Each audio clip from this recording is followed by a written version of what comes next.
Good morning, friends. Today I'm going to read another story written by Jory John and illustrated by Pete Oswald. This one's called The Good Egg. If you remember, a while ago, I read the book The Bad Seed, and they're kind of similar characters, but they're very different as well. So we've talked about characters and who they are, and we know that characters are who the story is about, or the people or things in the story. Today, the good egg is a little bit different than the bad seed, and we're going to do some comparing and some contrasting. When we compare things, we see how they are alike. When we contrast, we see how they are different. So let's take a look, and I can already tell one really big difference between the bad seed and the good egg. Let's see if you can see it too.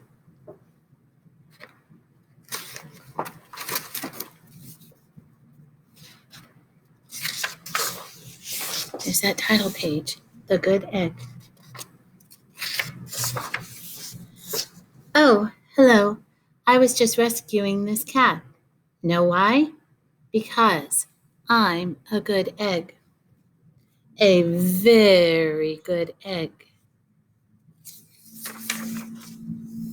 It's true. I do all kinds of good things like I'll carry your groceries, I'll water your plants, I'll change your tires, I'll paint your house. If you need any help whatsoever, I'm your egg. Very different than the seed. I don't think the seed helped anybody. I've always been a good egg. It's been this way from the start, even in my earliest days. Back at the store, there were a dozen of us living together under one recycled roof. There was Meg and Peg and Greg and Clegg and Shell and Shelley and Sheldon and Shelby and Egbert and Frank and other Frank. So there are all the characters.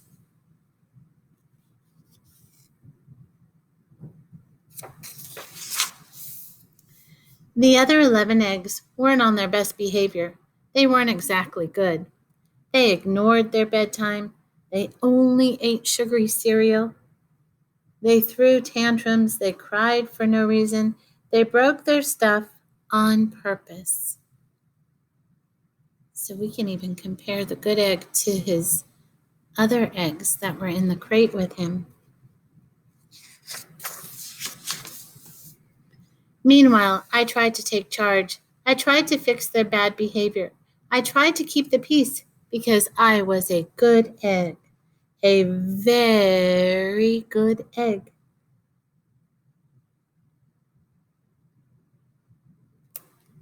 You can see him here. Everyone around him is not doing very good things.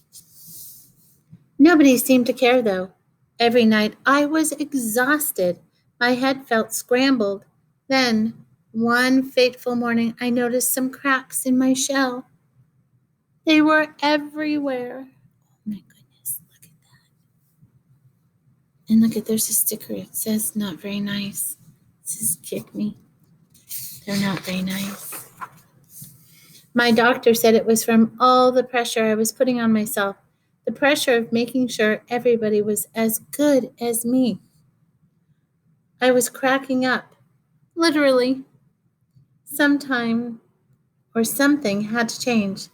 I'd had enough. So if he keeps going, trying to worry about everybody and everything, he's just going to crack up.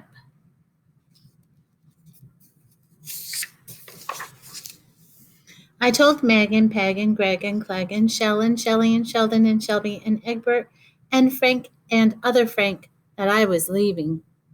I can't be the only good egg in a bad carton, I said. Blah, blah, blah, they replied. I left that night. So we can see already how different he is compared to the other eggs.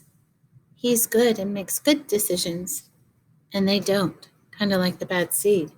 He didn't make good decisions either. I wandered from town to town. The hours became days, the days became weeks. I lost track of everything. Look, he grew a beard. I was alone.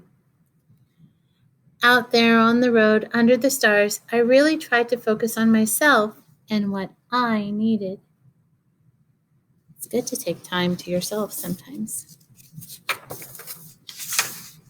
I took walks. I read books. I floated in the river. I wrote in my journal. I found simple moments to be quiet. I breathed in. I breathed out. I even started painting.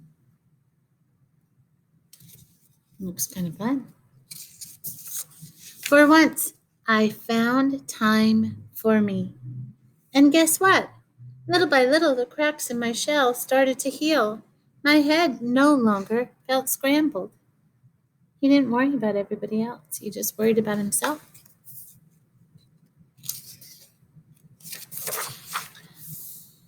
I started to feel like myself again.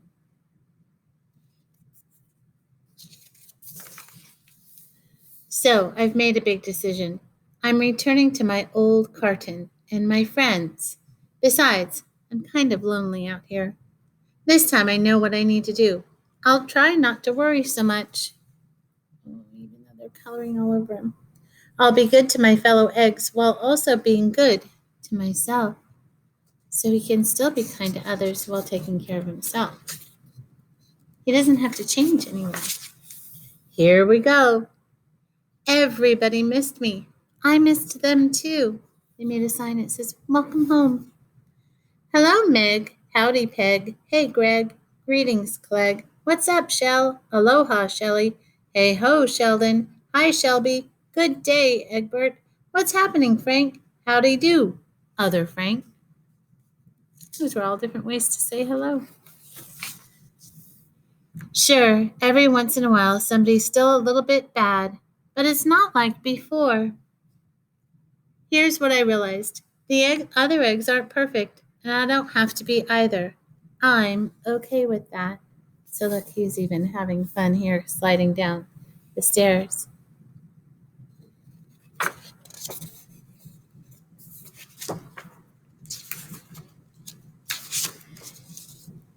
Yep, the old carton is back together. We're a solid dozen again. It's good to be home. All right, so we have the two stories, and if you remember, the bad seed. And today I read the good egg. How are the characters in the good egg, and the bad seed? How are the egg and the seed alike, and how are they different? So we're going to compare them and contrast them. Comparing, remember, says how they're alike. Contrasting tells us how they're different. Have a great day, friends. Bye.